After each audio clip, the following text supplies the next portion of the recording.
अस्सलामुअलैकुम नाजरीन। रात का वक्त था। शहर की रोशनियां अपनी पूरी आबोताब से जगमगा रही थीं, मगर इन रोशनियों के बीच एक ऐसा घर भी था जहां सुकून की रोशनी मद्धम पड़ चुकी थी। बज़ाहिर सब कुछ ठीक था, मगर हकीकत में कुछ टूट रहा था, आहिस्ता आहिस्ता, खामोशी से। ये कहानी है आसिफ की, एक आम इंसान जो खुद को अच्छा समझता था, मगर एक ऐसी कमी का शिकार था जिसने उसकी पूरी जिंदगी को बेचैन कर रखा था। आसिफ की जिंदगी किसी भी आम इंसान की तरह थी। एक बीवी, 2 बच्चे, महदूद आमदनी और रोजमर्रा की थकन से भरी रूटीन। सुबह जल्दी निकलना, दिन भर दफ्तर में खपना और रात को थका हारा घर लौटना, यही उसकी दुनिया थी। वो ना किसी का हक मारता था, ना हराम कमाता था, बल्कि कभी कभार सदका भी दे देता था। इसी वजह से उसे यकीन था कि वो एक अच्छा इंसान है, और शायद यही यकीन उसकी सबसे बड़ी गलती था, क्योंकि उसकी जिंदगी में एक बुनियादी चीज गायब थी, नमाज।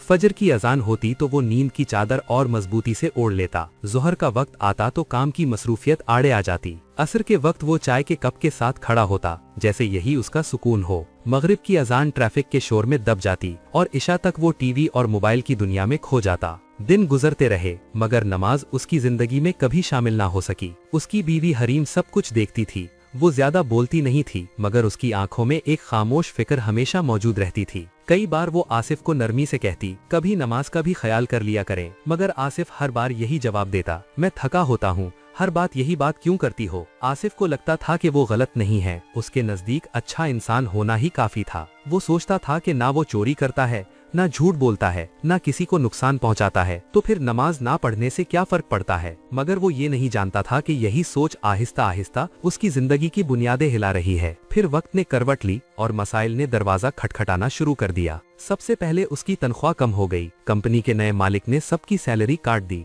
जब आसिफ ने एतराज किया तो उसे साफ कह दिया गया कि अगर काम करना है तो खामोश रहो, वरना दरवाजा खुला है। वो खामोश हो गया, मगर अंदर से टूटने लगा। घर में भी हालात बदलने लगे। उसका बेटा हारिस पढ़ाई में कमजोर होने लगा, स्कूल में लड़ाइयां करने लगा, शिकायतें आने लगी, मगर आसिफ की समझ में कुछ ना आया। दूसरी तरफ उसकी बेटी हूर बार बार बीमार रहने लगी, कभी बुखार, कभी खांसी, कभी एलर्जी।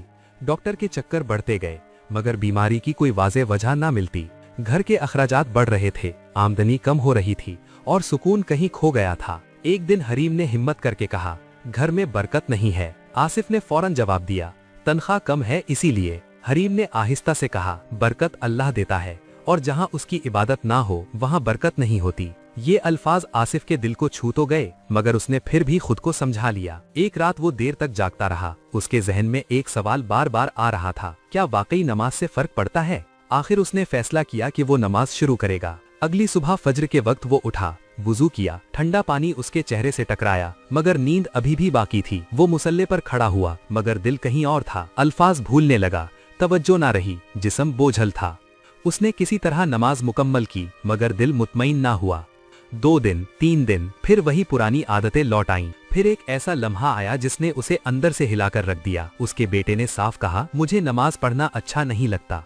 ये सुनकर आसिफ खामोश रह गया। वो जानता था कि ये आदत उसके अपने अमल का अक्स है। फिर एक रात उसे एक खौफनाक ख्वाब आया।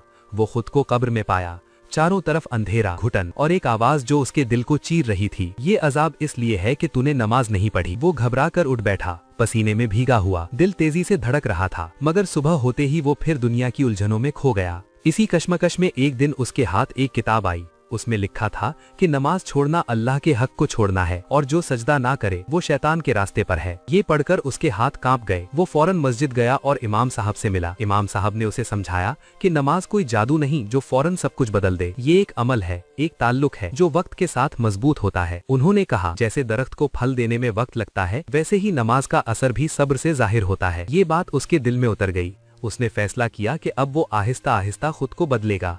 उसने एक नमाज से आगाज किया, फिर दूसरी, फिर तीसरी।